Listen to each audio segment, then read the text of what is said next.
Olá pessoal, sejam bem-vindos ao canal do Professor Chico. Estou aqui para explicar o material digital na disciplina de História do Ensino Médio.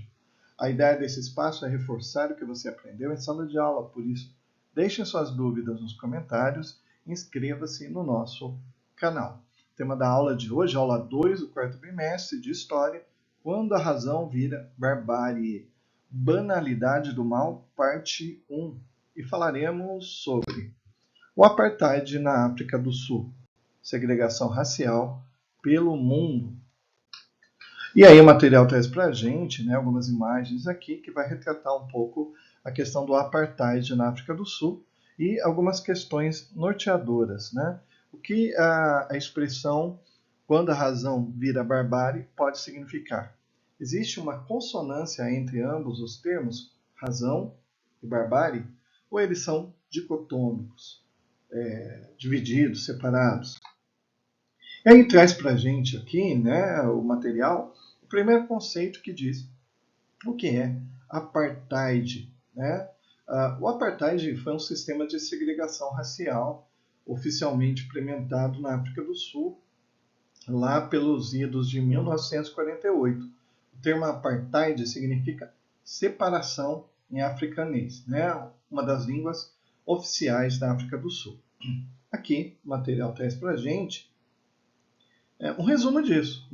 Apartheid era um sistema rígido de segregação racial, de divisão, de separação entre brancos e negros, que teriam lugares separados onde morar e manteriam suas culturas próprias.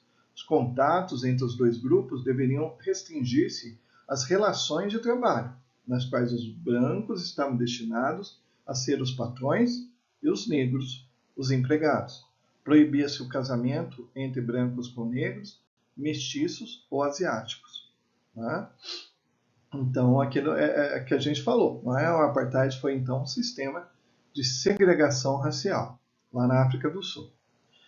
Em 26 de maio de 48, o regime do apartheid, separação em africanê, triunfava na África do Sul com a vitória do pastor protestante Daniel François Malan, do Partido Nacional, nas eleições parlamentares.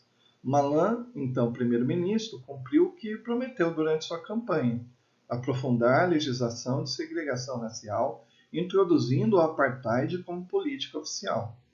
Importante lembrar que a segregação racial na África do Sul já existia antes da implantação do regime do apartheid, quando o país tinha uma legislação segregacionista que favorecia a minoria branca.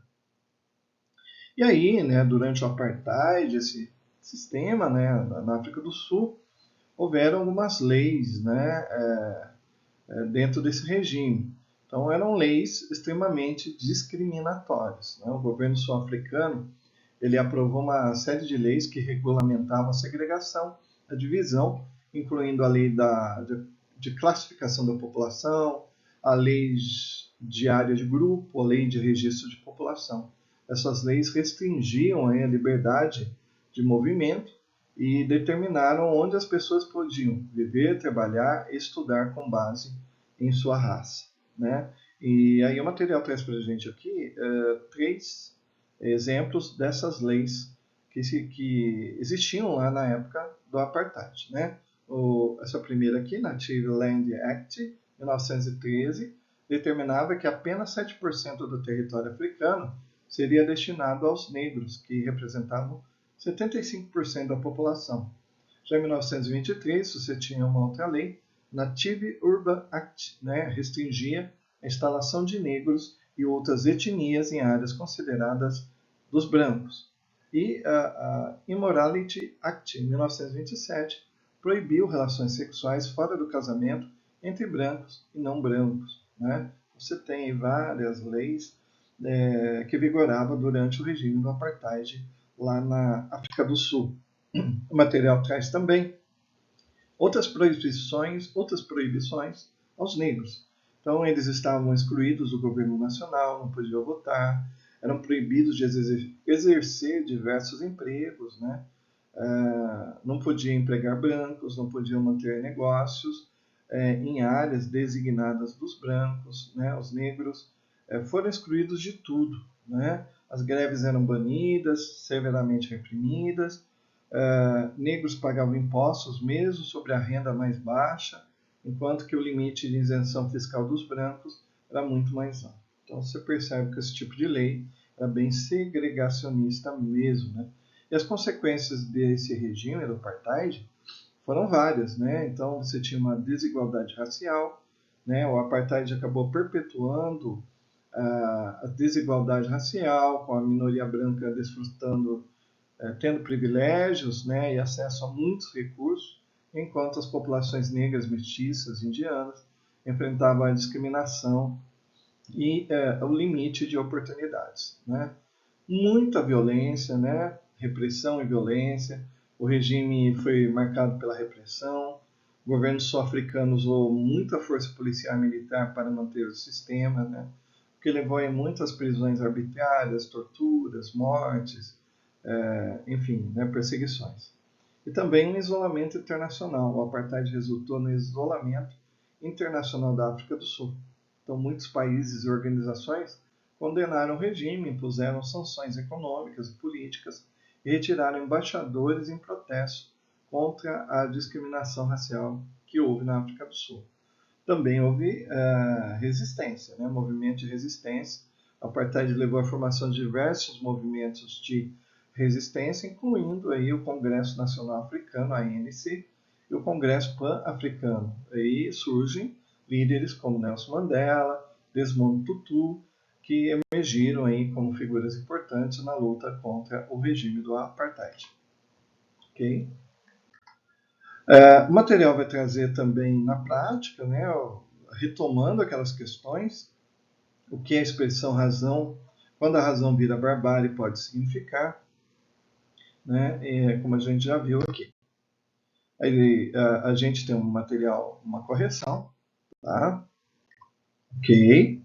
E um texto, né, falando da questão dos direitos humanos. Se a gente for olhar aí a questão do regime do apartheid, né, o regime acabou meio que retirando os direitos das pessoas ali, né? Então, o que são direitos humanos? A ONU define os direitos humanos como garantias jurídicas universais que protegem indivíduos e grupos contra ações ou omissões dos governos que atentem contra a dignidade humana. O conceito de direitos humanos se deu no contexto de pós-Segunda Guerra Mundial e Holocausto, e são, portanto, garantias reconhecidas internacionalmente, juridicamente protegidos e universais, baseados num sistema de valores comum. Sentam-se na dignidade do ser humano, obrigando os Estados e agentes estaduais e protegendo indivíduos e grupos. Não podem ser suprimidos nem negados, e são iguais e interdependentes. Novamente, o material traz para a gente aqui a correção, né? Ele vai falar, né, do que as imagens lá que a gente viu inicialmente referem-se. Então, você tem uma violência psicológica muito grande e outras violências também, né? Aqui o material traz algo curioso, né? Agência Senado, Brasil criou primeira lei antirracismo após hotel em São Paulo negar hospedagem à dançarina negra americana. Então, né, a dançarina, né, que veio se apresentar no Brasil foi se hospedar e o hotel não queria hospedar essa artista. E aí deu, né, deu nos noticiários e o Brasil acabou criando a primeira lei antirracismo após esse incidente, né? Aqui no segundo slide aqui que estamos mostrando, fala um pouquinho disso, né? A denúncia de racismo caiu no Brasil como uma bomba. Primeiro por ter participado de uma estrela de renome internacional. Depois porque o país se julgava o mais perfeito exemplar de democracia racial. O Correio Paulistano classificou o episódio de revoltante incidente. O Jornal de Notícias de odioso procedimento de discriminação. Para o sociólogo Gilberto Freire, autor do clássico livro Casa Grande Senzala, aquele ultraje artista admirável fazia o Brasil amesquinhar-se em subnação. Ficou estranho, né? Esse caso aqui, na época, lá por volta de 1950. Tá? Depois ele vai terminar esse assunto, né? e vai falar um pouquinho dessa criação aí da lei antirracista no Brasil. Ok? Beleza, foco no conteúdo, fala dessa lei. Depois traz algumas questões para a gente refletir. Na prática, relacionando os textos e as imagens, é possível afirmar que houve uso institucional da violência pelo Estado citado, África do Sul, contrariando os princípios estabelecidos pelos direitos humanos. E como podemos afirmar que a ideia de democracia racial no Brasil é uma falácia? Evidencia essas condições por meio de relatos pessoais ou por meio de reportagens vinculadas. Né? É uma falácia que vivemos no Brasil, uma democracia racial. Só olhar aí as notícias dos jornais para a gente verificar isso. Aí uma correção.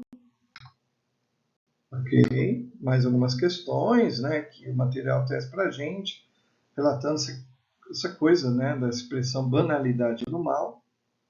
Novamente, correção. Ok. E aí terminamos, né, esse slide com alguns questionamentos, né, o que aprendemos hoje, né? Então, o apartheid, como é que ele terminou, né? Devido a uma pressão internacional, com a resistência interna que estava acontecendo na África do Sul, o regime foi perdendo força. Em 1991, o presidente sul-africano, o F.W. Clark, né, anunciou reformas significativas, incluindo a legalização do ANC.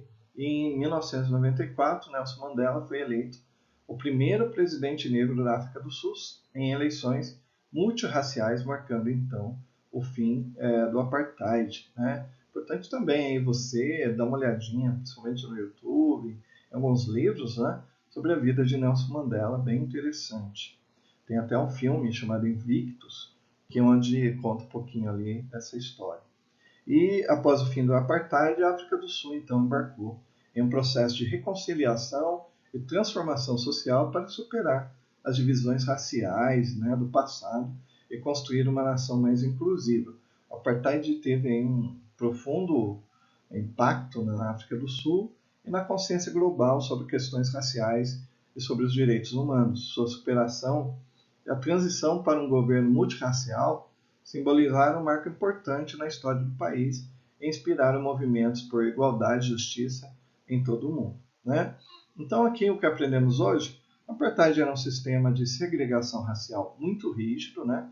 De separação entre brancos e negros, foi utilizada a força de maneira institucionalidade, né, pelo Estado, e podemos citar aí um dos líderes, né, para a volta do regime, um regime normal, né, para o fim do apartheid. Podemos citar aí Nelson Mandela, tá ok? Finalizando então a aula, temos aí a tarefa de São Paulo e a gente vai ficando por aqui, aguardando até a próxima aula nossa. Um abraço, até mais, tchau!